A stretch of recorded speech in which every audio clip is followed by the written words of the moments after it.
الحمد لله رب العالمين والصلاة والسلام على أشرف الأنبياء والمرسلين سيدنا محمد وعلى آله وصحبه أجمعين. Alhamdulillah, brothers, this is our third session, inshallah, from the program. So as anticipated, we'll start with a short quiz. So we figured out how to do a quiz on Zoom now. So thanks for Brother Asrar for making this happen. So I'm going to launch the quiz now, and we'll spend a couple of minutes just to answer the questions, and then we'll close it off. Jazakumullah khair. So starting now.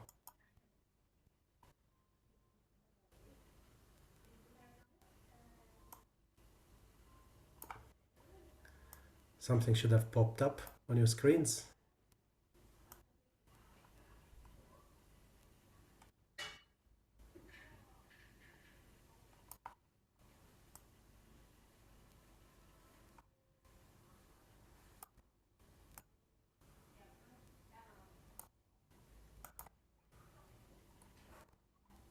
Still see no responses yet, but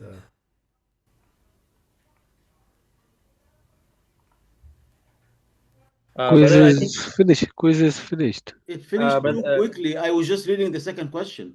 oh, sorry. yeah, but Brother Yasir, can you not share the screen first? Because I think it's showing the answer as well. Okay. Is it? Yes. Where's So the I think answer? Stop sharing, brother. We're learning, all learning, inshallah. Is it now good? Oh, okay. I think because I'm a host, that's why I can see the answer. Sorry, apologies. You freaked me out, brother. I was like, Yeah. No apologies. You can share the screen, no worries. yeah, I think it's timed. I think maybe it's in the settings. It has one minute or something. Yeah, that was not. We can see the time next time, inshallah. Yeah, our department. I know, pretty sweet, dude. Imagine if they would ride with us. That's what I would say to those guys. How do you select the answer? Statement correctly. Click on it. Try clicking on it. It doesn't work. Well, I have seen Brother Muhammad, I think because you're also the host. Host. So that's why, yeah. So I should remove you as a host, I think. Then it will work. Let me just see if that can happen. I will read the questions maybe then quickly. So the first one is mistakes in recitation, اللحن في القراءة. Which of the following is an example of a hidden mistake rather than a clear mistake? Hidden mistake. Is it changing a letter into another letter? Mispronouncing a vowel so that the meaning changes, like alhamda and alhamdu? Or not applying the proper rules of ghunna, nasalization, and nun al-mim mushaddad? Or adding or dropping a word during recitation? So remember, this is only lahn al-khafi, the hidden mistake. Which one of these is a hidden mistake? The second question is rulings on the ta'awud and the basmala. When starting a surah other than Surah At-Tawbah, which of the following is not allowed way of combining the ta'awud and the basmala? The first option is stop after ta'awud, then start with basmala, then stop again, then start with the surah. So cutting all. Is that allowed or not? Second one is join ta'awud directly with basmala, then stop, then start the surah. Or joining ta'awud with basmala and the beginning of the surah all together in one continuous recitation. Or read ta'awud, then immediately start the surah without basmala. The third question is the speed of recitation. Which statement correctly matches each recitation speed? It's a single choice question. The first one is tahqiq equals fast recitation, tadwir equals medium speed, hadr equals slow and careful recitation. Second option is tahqiq equals slow and precise recitation, tadwir equals balanced moderate, and hadr equals fast recitation. Third option is hadr equals medium speed, tadwir equals fastest recitation, and tahqiq equals slow recitation with melody. And the last option is tadwir equals slow recitation, tahqiq equals medium, and hadr equals fast recitation. So far the participation is 66%. I'll wait until 70% and we'll close, inshallah. Brother Yasir, can you share the screen? Because I think it's showing the answer as well. Is it? Okay. So let's close, inshallah. Is there a possibility to make this quiz a bit big? Because I was not able to understand the first question The first in question, start. I can Yeah, repeat. now I already submitted it. Oh, Read the question after that. that's fine. Okay. We'll So, do it. Inshallah, this is yeah. a learning experience, brother. So first time I do quiz on Zoom, but it looks. I think next time I'll make the questions and the answers shorter, so that it's fitting on a mobile screen as well. We crossed 70%, brothers, mashallah. So I think we'll close off, inshallah, and I'll read the answers for you. So let's see the results. Can you see my screen? Can you see the results? Sorry. Listen. Can see on my screen. Yes. So the first question, I think only 2 people answered that changing sin to tha is a hidden mistake, and that's not correct. Changing sin to tha is a clear mistake. It's not a hidden mistake. The hidden mistake is actually the third question, which is not applying the ghunna. The time of the ghunna or the type of the ghunna, that's a hidden mistake. But every other one is a clear mistake because it impacts the form of the word, whether it changes the letter to another letter or changes a haraka on the letter or dropping a whole word. While the ghunna is a cosmetic, it's an additional lahin khafi. So it's not nothing that is part of the word itself.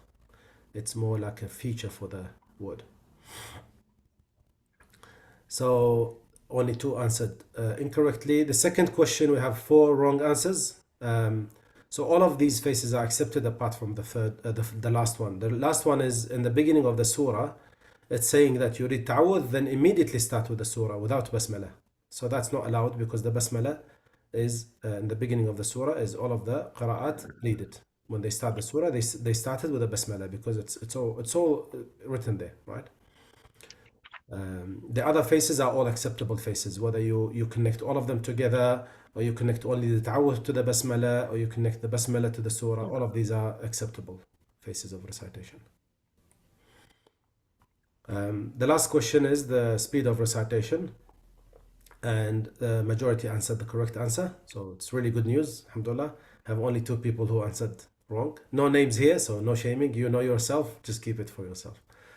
But tahqiq means slow and precise recitation, tadwir means balanced, moderate, and hadar means fast recitation. Alhamdulillah. So let me go back to our class for today, inshallah. Who's sharing it? I stopped sharing it. Okay.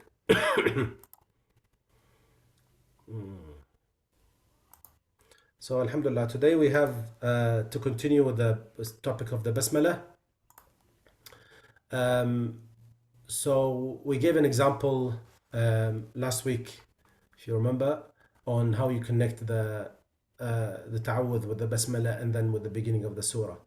Today we're going to read how we connect 2 surahs without ta'awudh. So if you're reading, for example, Surah Al-Ikhlas, and then you finish with وَلَمْ يَكُنْ لَهُ كُفُوًا أَحَدٍ, and then you stop and then you start the next surah. So in this case we have multiple options, mainly 4, because you have basically 2 endings. So 2 times 2, 2 to the power 2, that's 4. The first one is when you separate all of them. This is the normal one. This is the most acceptable face. So you finish the first ayah, then you stop, you take a breath, then you read Bismillah ar-Rahman ar-Rahim, then you stop, you take a breath, then you read the next ayah. So that is an acceptable face. The second face, which is also acceptable, is stopping in the end of the first surah, then you're making Bismillah ar-Rahman ar-Rahim and then connecting Bismillah ar-Rahman ar-Rahim with the first ayah of the next surah. So that's also an acceptable face. And the third acceptable face is when you connect all of them. So you finish the ayah, you don't stop, you don't pause, you keep on continuing with the Bismillah ar-Rahman ar-Rahim, and then so on and so forth with the next ayah, and all of that is acceptable. The face which is not acceptable, which is forbidden, is when you connect the basmala of the next surah with the last ayah of the previous surah and you stop there.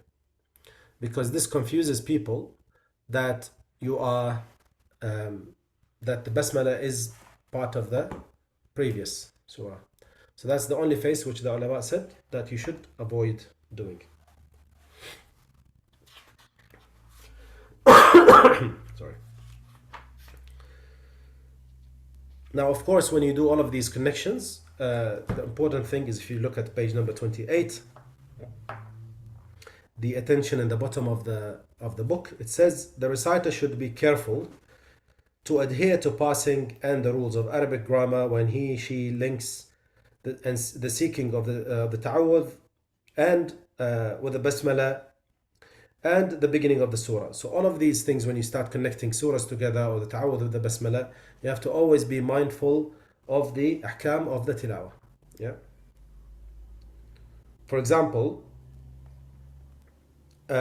when you finish Bismillahir Rahmanir Rahim, you know, normally when you say Bismillahir Rahmanir Rahim, you stop on sukoon, but because now we're connecting it, so we have to read the kasra of Bismillahir Rahmanir Rahim.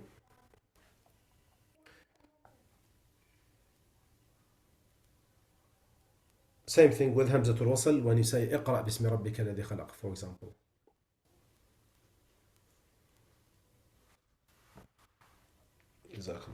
Any question on this one, brothers? So we will not recite the Hamza for this, for Ikra. Yeah, because you say Bismillahir Rahmanir Rahim, Iqra Bismi Rabbika Alladhi Khalaq. So the Hamzatul Wasl is not read because you don't start from it. Yes.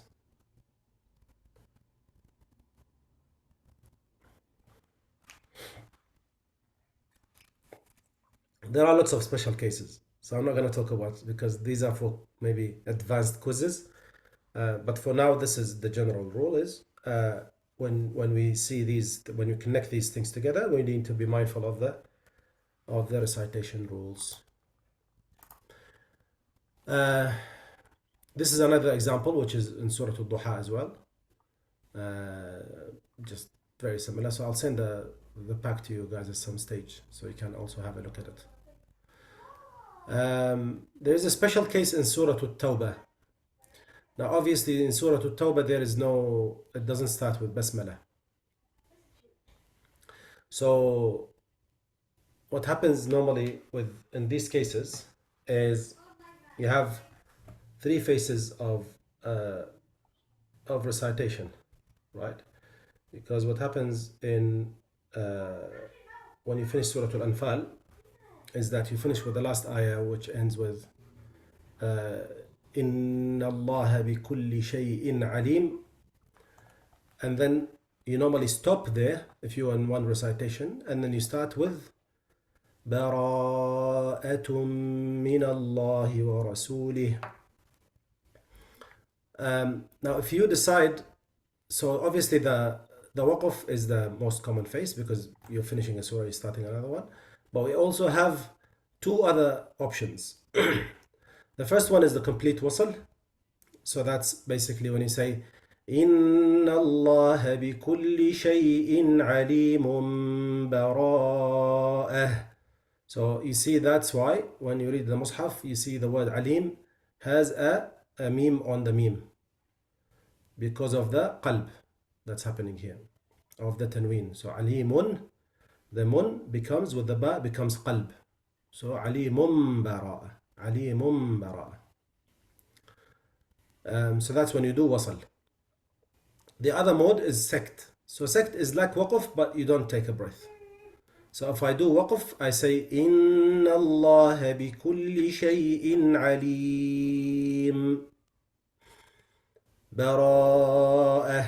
So I take a breath between the two and I take enough time. The sekt is short and quick and you don't take a breath. So you say Inna Allah bi kulli shay'in alim bara'atun min Allah wa rasulih. So on and so forth. Now you will notice when you do the wasl, alim, in the end here, we have the ya, and the ya is harfu mad because it has sukun and before it harf with kasra. And because the meme you stop on it on sukun, it becomes mad arid للسكون. It's measured 4 to 5 haraka. If I continue, then there is no more sukun here. So I can't read it with med. It becomes only natural med to haraka. It becomes إن الله بكل شيء عليم براءة. عليم براءة. Yeah. Brother Ari, you're raising your hand. Yeah, I have a question. Yes. For this one, al-wasil, al-waqid, and al-sakit, I couldn't find here in the book. Yeah. No, that's Oh. that's a hint, additional. That's in other books. Oh, okay, that's fine. Okay. You can put it on the side. Okay. You can put it on the side because it's the book doesn't get to that level of detail. Yeah, okay. But from experience, because every year I get asked that question, so I added it. Because if I didn't, someone will ask me what happens in Surah At-Tawbah. Jazakallah khairan. Okay, so yeah, al-waqf afdal. The best thing to do is to stop. Jazakallah khair. So, alhamdulillah, we finished the first part of the book. Now we'll start with the letters, and inshallah we'll make this. Brother Yasir. Yes, brother, as well. Assalamu alaikum wa rahmatullahi wa barakatuh. This was for starting of Surah Tawbah, but if Yes. we start reciting Surah Tawbah from between, suppose we finished like 2 or 3 ruku Yeah. or pages and close the mushaf, and like couple of days later we start from that one, so we have to say only ta'awuz, or we can say that time basmala, or just we No, have there to is no. Yeah, complete surah. the Surah At-Tawbah, there is no basmala in the beginning. No, not in the beginning, but if we are in the mid of the surah, In the middle, there is a long debate about it. Many Yeah. people say in the middle you can say it if you wanted to, but because you see that the place where all of the scholars agree that the basmala has to happen is the beginnings of the surah.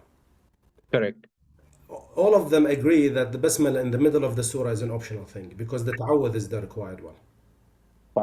Yeah. Oh, Jazakallah khairan. Got it. Yeah, so that's why some say you can do it in the middle. Sometimes they say you can't do it. I personally only say ta'awudh if I read, but Sheikh Amr, my teacher, my ustad, he insisted that when we read from anywhere, we have to say the ta'awudh and the basmala. Okay. Depends. But from Yeah. only when we are starting bara'atum, that time only we have to start with the Ta'awudh. ta'awuz.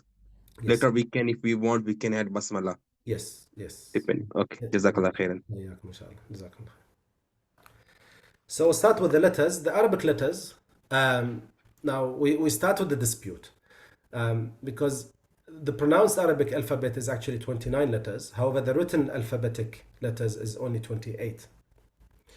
And the reason for that dispute is the letter Hamza. The Hamza is in the, if you go to the original text of Arabic language, the Hamza was not written. It was not a written letter. The Hamza only got added by Al-Khalil bin Ahmad al-Farahidi. So at his time, he invented the form of the harf al-Hamza, which is the tip part of the Ain, because the Hamza and the Ain are very close in the articulation point. And you will see very shortly why we're saying that. And he drew the Hamza. So these arrangements, we have two types of arrangements for the alphabet. The first type of arrangement is depending on the similarity of the script and also depending on the dot. So this was only matured in the time of Imam Nasr bin Asim al-Laythi. So Nasr bin Asim al-Laythi he died around 990 Hijrah.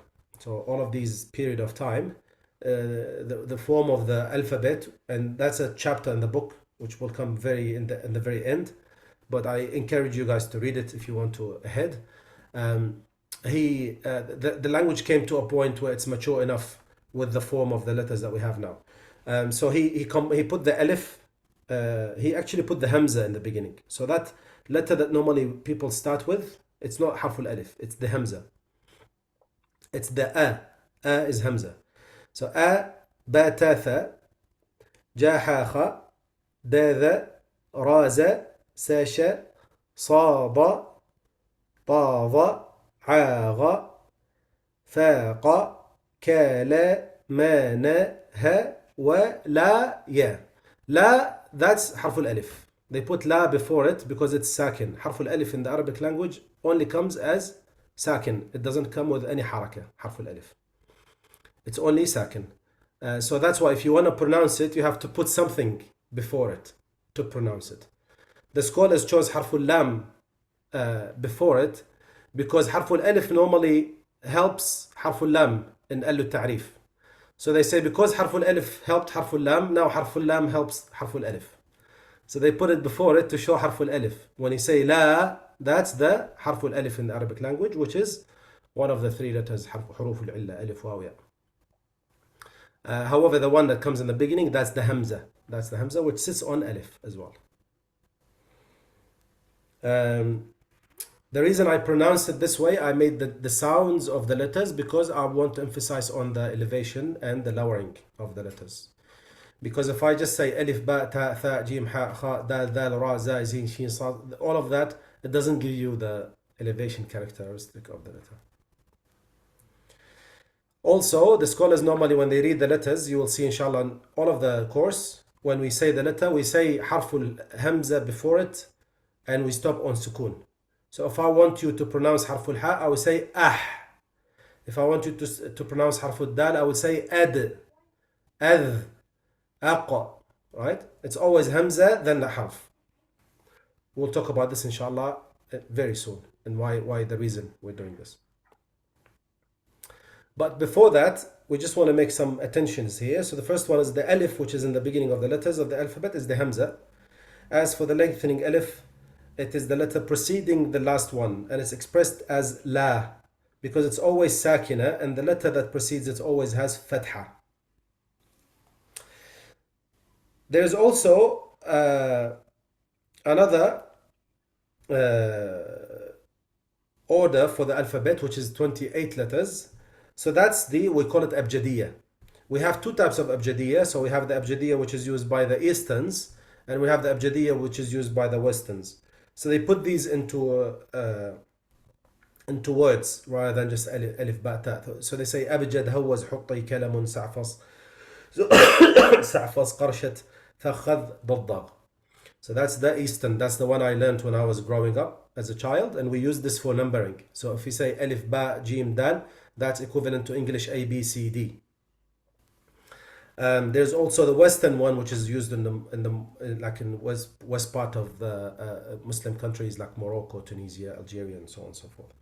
So these ones are used by the Imam al-Shatibi and Imam al-Jazari in their poems to order the Qurra. So that's why it's very important to memorize the orders of these ones. And also they use them for Jummal, which is the capturing numbers and anything. So when you read the poems, for example, you need to understand the value number of a letter in Arabic language. So there is lots of dependencies on this order. If you learn it, it benefits you from other things as well. But the Arabic letters come into two types of situations. The first one is a haraka, mutaharrik, sakin. It has a movement. And the other one is a sakin, which is still. There's no movement on it. So some people, I think, from memory, they call it jazm.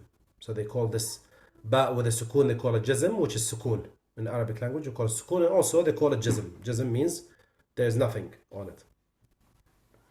And the haraka is when you add some movement for the letter. These harakat are three in Arabic language, either fatha or a dhamma or a kasra. The fatha is 1/3 of a alif, the dhamma is 1/3 of a waw, and the kasra is 1/3 of a ya. And they always follow the letter. So normally you pronounce the letter itself and then you follow it with the haraka. So you say ja, ja. So the jim comes first, then the haraka follows it, right? Ra, ru, ri, all of it. So that's very important to understand now because it has consequences in terms of the ahkam. When we come and study the ahkam, everyone needs to remember that this is how the letter is pronounced. letter first, haraka next. While if you do the sakin, you have to come with the hamza before it and then you stop on the letter. Ab.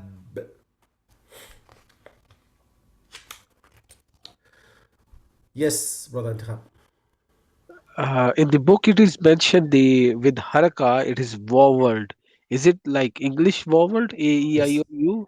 Yes, because these are the, but the vowel in English is a letter by itself. Here the vowel is added to the letter.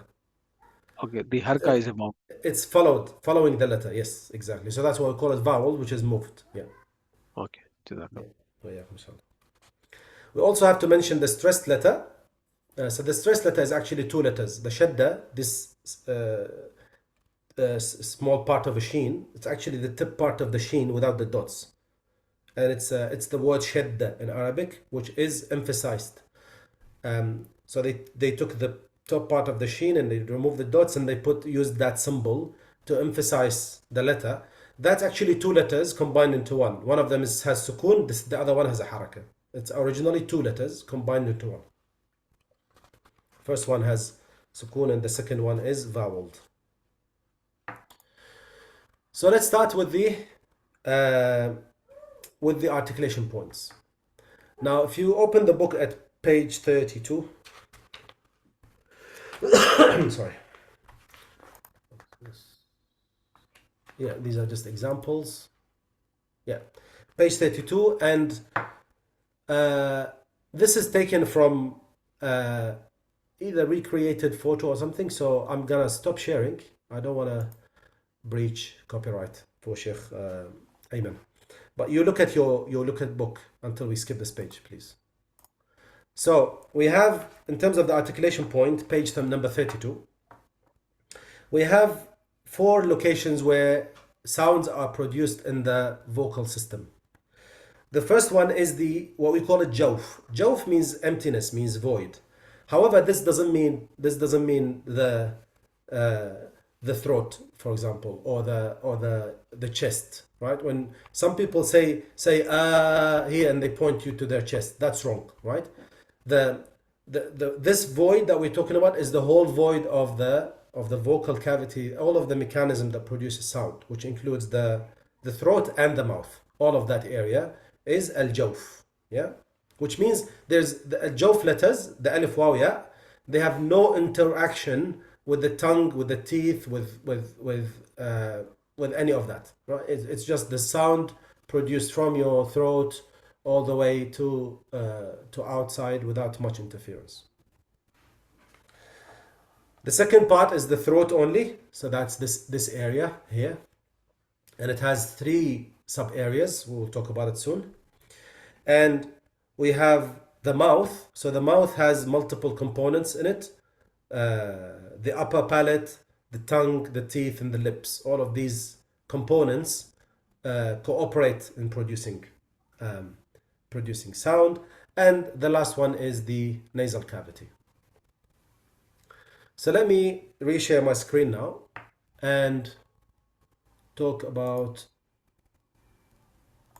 the parts of the throat. Give me 1 second. Yeah. So parts of the throat, we have, the first one is the root of the tongue. So if you look at the photo in the book, that's your tongue. The tongue muscle ends very close to the epiglottis, which is in the end. Do I have Dr. Mo here? I'm always afraid when he's here because he's a dentist, so he's gonna butcher me if I. Yeah, he's here, unfortunately for me. You're doing great. Jazakallah khair, brother. Sorry if I'm butchering the anatomy. Apologies. Yeah.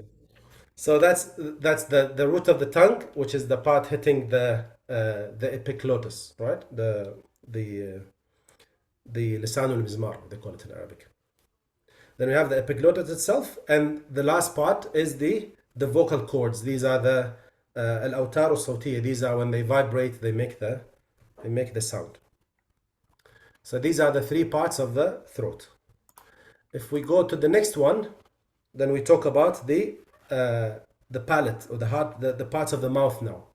So we have the gums. The gums are the area which is just before the upper incisors, these teeth here, right? And then we have, just before them, we have the pre-palate area. And then before that we have the hard palate, and then we have the soft palate. So if you touch it with your finger, you see a soft palate, you see a hard palate. Right? The hard palate has some bone structure behind it, while the other one is just a soft tissue.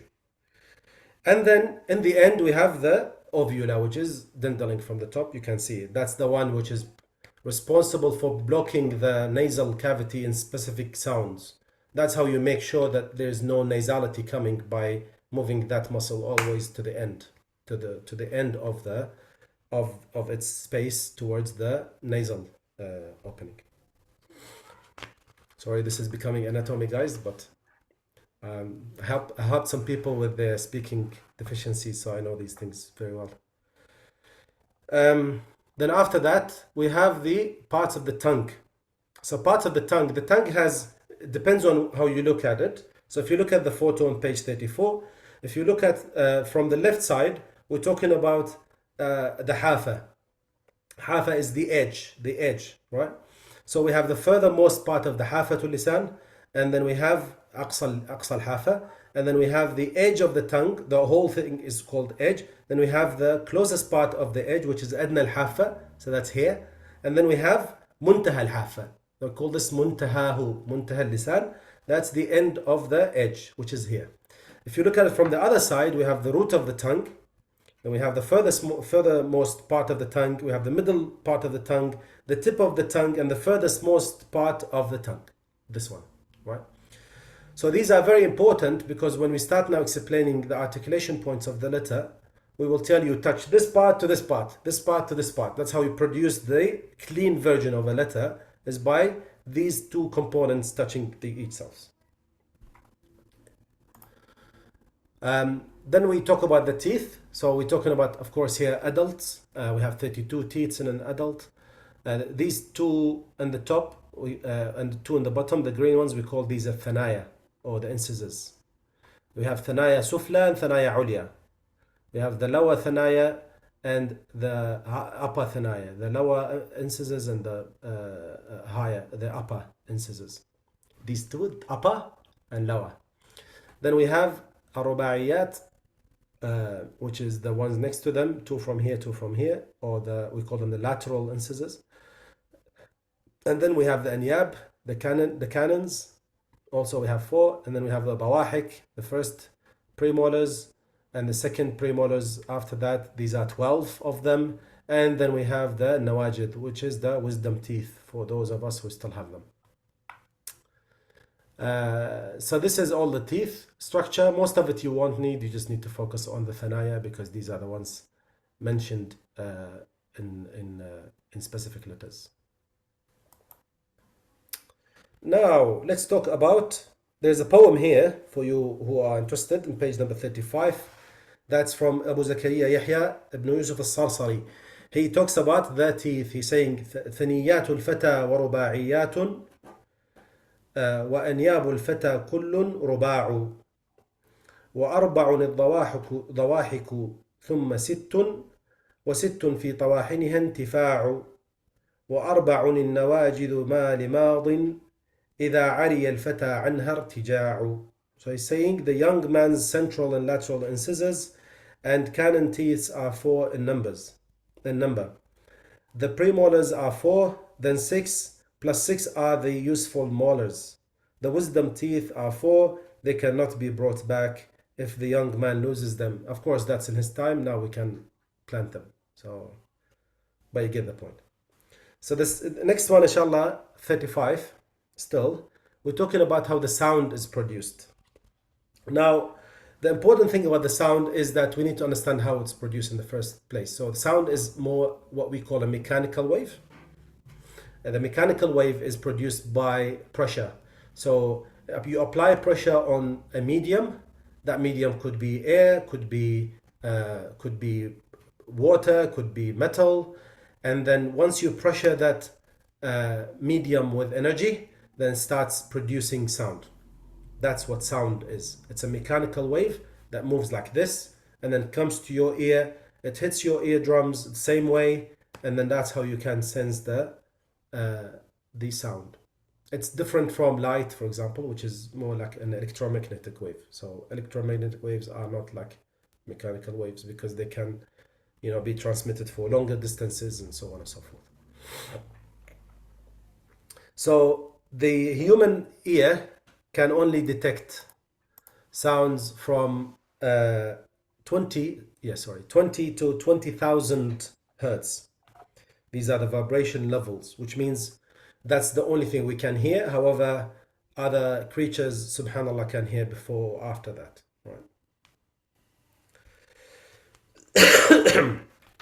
Now, the important one for us to understand for the topic of the letters is how this sound is produced in nature. We have four types of, or four mechanisms for producing sounds. The first one is collision. So collision, if you look at the photo here, is when you clap or you hit a hammer with something, that collision produces sound. The second one is divergence, is when you have a stick, you click the stick and it separates, it makes sounds. The energy gets produced, it produces sound. Piece of paper, you tear the piece of paper into two pieces, makes sound. The third one is a vibration. You put a stick on a table, you hit the vibration, it keeps vibrating because of the resistance of the metal itself, and that vibration produces sound. And the last one is you have friction. So when you keep like a saw kind of activity, because of that, these objects, when they are having some friction against each other, they start producing additional sound. If you apply these four mechanisms of sound production on the letters, then you'll understand that for the letters, and of course here we are defining the letters first, that we have different types of sound production for the letters. So what is a letter in Arabic language? The letter is a sound which depends on a specific or approximate articulation point. So there are two terminologies here we're using. The first one is specific. The second one is approximate. The specific articulation point is when you say touch the teeth to this place, you get a sound, right? That's a specific articulation point that you could easily describe. However, the approximate articulation point is the one which is like the alif, long alif, that is coming from the jawf. It's not specific, it's just the whole area. It's cooperating to produce the sound. In both cases, we call this a letter, whether it has a specific articulation point or if it has an approximate articulation point. So this is purely for a matter of definition, because the Arabs at that time, they argued with themselves whether alif and waw and ya are letters or not, because they don't have a specific articulation point, and they came up with that conclusion that they are letters because they have an approximate articulation point. Yes, brother Khan. This in the picture, the red area is a tongue. Is this a tongue? Yes, that's the tongue. Okay. Yeah, that's the tongue. So the dal, ad, and the alif is You see the ad, you can easily sense your tongue is touching a specific area. We'll come to that later. But in the you can't put your finger on the articulation point. So that's why we say it's an approximate articulation point. Now, let's talk about what I was just about to explain before that, is how the sounds are produced. Now, the second letters are always produced by collision. Why is that? Because remember I told you, we go with the second letter, we pronounce alif or hamza before it, and then we hit the articulation point and we stop on sukoon. So if I say harful mim, let's say, with a sukoon, it will be so you see, I'm hitting the articulation point and I'm colliding on it. I'm closing on it. It's different from when I'm saying with mutaharrik. The mutaharrik or the voweled one with the haraka, it will be mu. So I'm actually deviating from it. Right? So that's the first one you need to understand. Second letters are produced by collision. The mutaharrik is by separation. Collision, separation. So these are the first two of the sound mechanisms. The letters with the med, however, and lean, they are by vibrating the chord. You see the vibration? That's the third mechanism of producing the sound.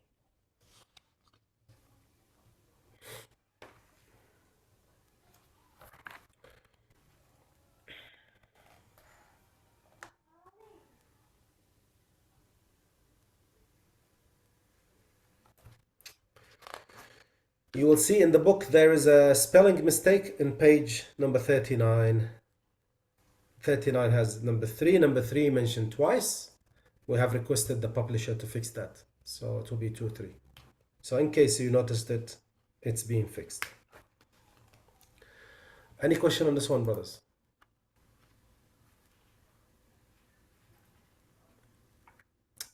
I get so. That's fine. So inshallah we'll move on. I think now let's talk about the articulation points. There is a long debate on the articulation point. The book follows the madhab of Al-Imam Al-Jazari in his poem Al-Muqaddimah Al-Jazariyah. He considers that there are 17 articulation points in the Arabic language. I highly encourage every one of you guys to put some energy on it, start reading Al-Jazariyah, understand the poem, and hopefully memorize that part of it which talks about the articulation point. It helps you a lot with remembering how to pronounce and explain the letters to students. It goes like this: مخارج الحروف 17 على الذي يختاره من اختبر. So he's saying there are 17 articulation points on the choice of the person who tested the letters, examined the letters. He's talking about Imam Khalid bin Ahmed al-Farahidi here because he tested the letters and he came up with the 17. He actually came up with 16. Don't worry about it. 17 is the number. Yes, brother Tai. ألا يجب أن تكون مخارج الحروف 17 17 والفتحة.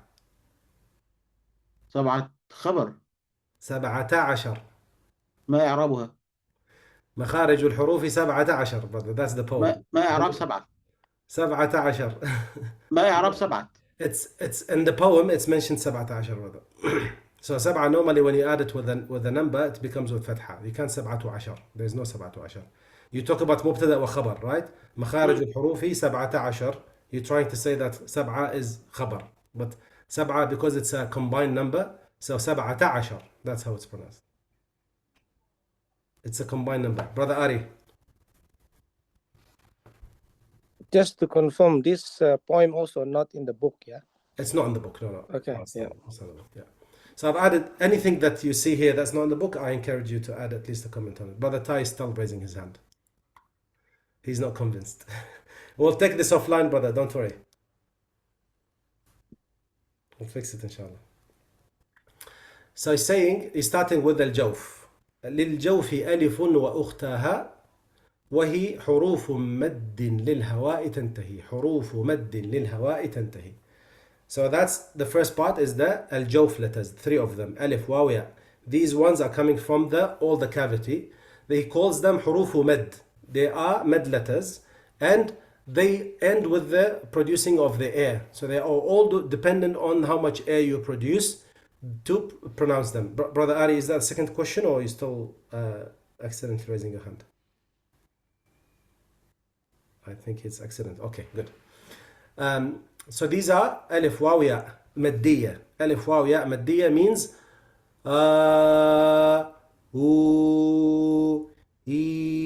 these 3, right? Not a, ow, these are different. These are not maddiya ones. Sorry. So that's the first photo on the page. I explained it in the poem and also read it for you. The second part, so they have the alif, waw, and ya. So if you read the book, page number 41, it says the lengthening letter were ascribed to the whole vocal passage, the empty space in the mouth and the throat, because they are emitted with the least pressure of the voice. So the tongue is in the position of rest with the letter alif. So when you say the Arabic alif is, the tongue is in the resting position, which is only, we're talking about here the lowered alif. We're talking about the lower alif. If you talk about the elevated alif, which is following an elevated letter, then that's the tongue has a slightly different shape to that. But when you talk about the lowered alif, the standard alif, it's the tongue is in a resting position. The tongue is like this. The tongue is not moving up and down or doing anything. That's why some people say ah, or they say eh. All of these are wrong pronunciations for the letter alif because the tongue is not in the full resting state. So that's why they say the alif is the least resistance because the tongue is not participating in it. On the ya, there's a slight elevation on the tongue in the middle of the tongue to say e. So the tongue is not in a complete resting state, but it's slightly raised in the middle for the ya. And in the waw, there are two things that's happening. The furthest point of the tongue rises, and also you do a circling on the lips, which is a feature for harful waw. So you have to say ooh. You have to close your lips to pronounce harful waw. But in all of these cases, the air is flowing fluently through the whole cavity.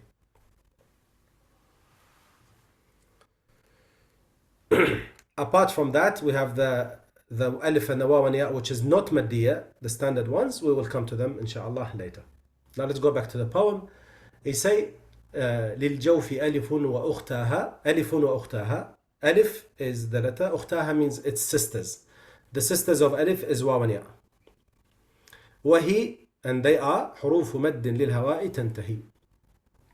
ثم لأقصى الحلق همز هاء ومن وسطه فعين حاء. So the aqsa of the halq is hamzun ha'u. Now we have two letters here. The lowest part of the throat, two letters are pronounced from that, the ha and the hamza. The ha and the hamza. Then after that we have ومن وسطه فعين حاء. أدناه غين خاؤها. So have غين and خاء. So now if you go to the book, look at page number 41, and then you will see in the bottom of the page the halq letters, the throat letters. Right? The furthest two are the hamza and the ha. Hamza and the ha. Hamza and the ha, followed by aynun, ha, ghaynun, kha. Right? Now what you will notice, inshallah later, with the characteristics of the letters, is that hamza and the ayn and the ghayn are sisters from another mother. Then you have the hamza, the ha and the kha are sisters from another mother. They have things in common between them, which we will talk about inshallah later. I just want you to remember the hamza, ayn, ghayn, the ones that look the same. Hamza is the tip of the ayn, and followed by the ayn, and followed by the ghayn, which has a dot. These are sisters. And then you have the ha, and the kha are other sisters. And they are all the throat letters. Now for those of you who most probably have done some tajweed teaching before, you will tell people these are huruf al-idhar as well. These are the, when you come with the nun and tanween, these are the clear letters, huruf al-idhar.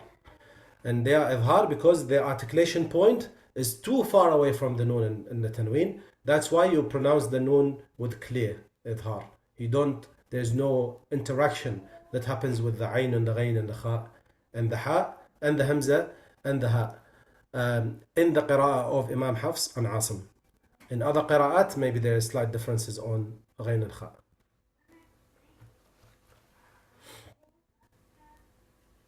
If you go to page 42, 42 takes it a little bit in more detail. So aqsa al-halq, you have the ha and the hamza. Is saying these are the two letters, the articulation points. The ha is emitted by the partial opening of the vocal cord, while the voweled hamza is emitted by separation, and the non-voweled hamza is emitted by closure of the vocal cord. You see the voice is blocked. The vocal cord is blocked. You can't proceed. There's no more voice coming. I want to say and you see that separation, the separation that's happening between the vocal cords. And on the ha, you have to remember the partial opening, because many people, when you ask them to pronounce the ha, especially the ha with the sukun, they don't actually give it its right in terms of the articulation point. So if I say, sorry, what's that? Oh, sorry, someone opened the speaker. Yeah, so if I say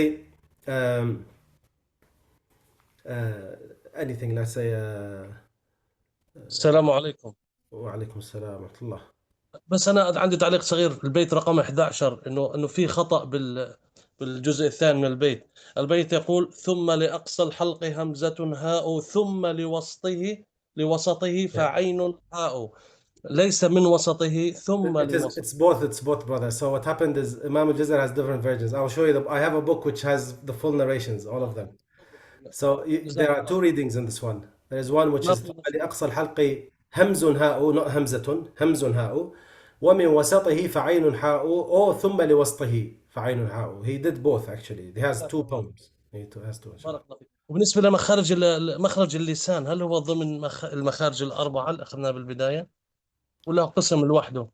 اللسان لا، في حروف تتعامل مع اللسان، نعم صحيح، ولكن هو ليس مخرج لوحده. يعني في أقصى اللسان وفي وسط اللسان وفي حافة اللسان. نعم بالضبط، لأن الجوف والحلق والفم والخيشوم في موجات، واللسان صفحة لوحده، هل هو تابع لهم؟ اللسان نعم هو أحد الأماكن صحيح، ولكن هو في 17 مخرج، 17 مخرج. بارك الله فيك. حاليا نحسبهم، نعم حاليا نحسبهم. جزاك الله خير. بارك الله فيك. إن شاء الله. MashaAllah, beautiful interaction. So brother Muhammad, because obviously there are Imam al-Jazari, for example, in the beginning he said lots of things, and then over time he corrected himself, so you'll see different versions of the poem. So this one that we're following is the one that Dr. Ayman Suwaidi follows in his Ijaza programs. These are the ones which have been published. They are presented in the Topkapi Museum in Istanbul, and they have been signed and verified by him in later stages in his life. So we know these, the ones which, for example, when you come and say من لم يصحح القرآن آثم, and that's the latest stage in his life, because initially he used to say من لم يجود القرآن آثم. So the poem itself went through different phases, but this is definitely the most verified version. جزاكم الله خير. So even the 17 as well, that's verified, don't worry.